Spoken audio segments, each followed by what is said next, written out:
Stuttgart e priti ish kancelarin Angela Merkel dhe ish kryetaren e partisë me duartrokitje të gjata, por edhe Merz nuk doli keq. Ai u rizgjodh kryetar i Unionit Kristian Demokrat me 91.2% të votave, një rezultat ky më i lartë se sa në vitin 2024.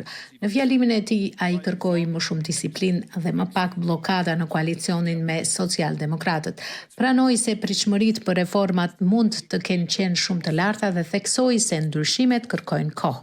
Bashkëpunimi me Alternativën për Gjermaninë e përjashtoi Prerazi duke deklaruar se mbështetjen e kërkon vetëm nga qendra politike. Me rastin e 18 dhjetorit të pavarësisë së Kosovës, shumë politikanë gjerman shprehën solidaritetin e tyre dhe urimet më të mira për Kosovën. Peter Bayer, raportuesi i CDU-s CSU-s për Ballkanin Perëndimor në Bundestag, theksoi mbështetjen e Gjermanisë si partnere dhe mike në rrugën drejt paqes, stabilitetit dhe mirëqenies.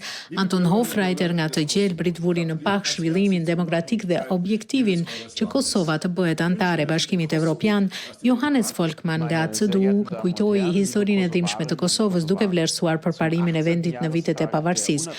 Knut Abraham, gjithashtu nga CDU, i cili tashmë është ngarkuar i qeverisë gjermane për marrëdhëniet me Poloninë, shpreh mbështetje të qartë për perspektivën evropiane të Kosovës. Ndërsa Cem Özdemir, ish ministri i bujqësisë, i cili kandidon në zgjedhjet e landit Baden-Württemberg në përpostin e kryeministrit, vlerësoi partneritetin Kosovë-Gjermani dhe kontributin e diasporës kosovare në shoqërinë gjermane.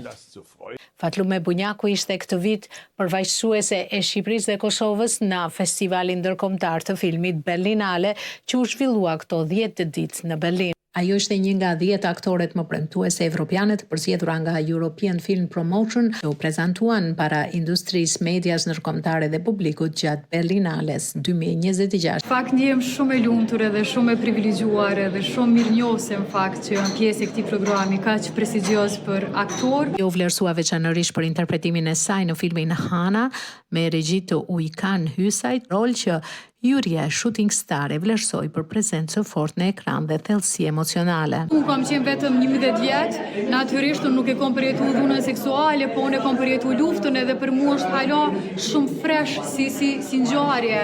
Edhe asesi nuk kam mujt me nda, domethënë, nga vetja kët fakt.